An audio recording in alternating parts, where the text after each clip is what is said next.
right, so this is my front and back of my pattern, okay?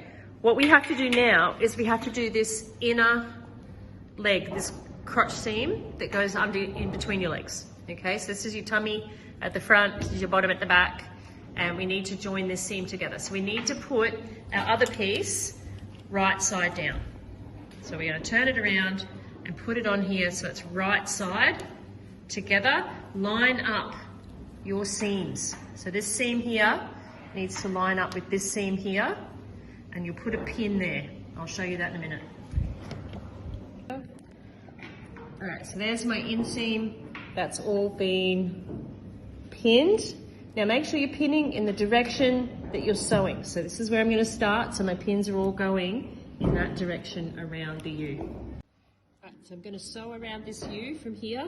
And then when I'm done with that, I'm actually going to sew another row just in the crotch area so that we don't lose, we have it nice and strong.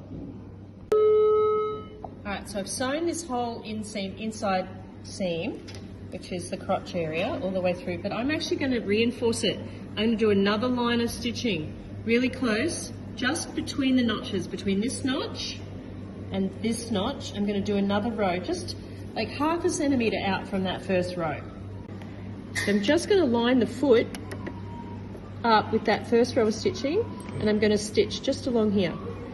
So that this makes it extra strong, because the crotch area takes a lot of beating. You're sitting, you're standing, you're walking, you're running, you're jumping, and you want this area to never ever split.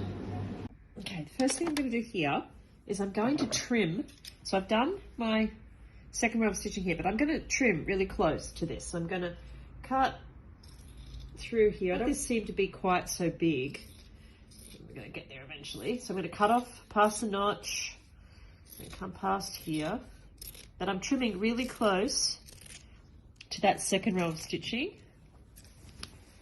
Okay, so we're just going to come in here and trim it all the way up to the top here. So I'm going to trim all of this all the way back up here. So we don't want it to be so bulky in that seam, because it is your crotch area and you don't want lots of extra fabric. So now we're going to use that overlocking stitch again. I'll bring this machine closer. Overlocking stitch again.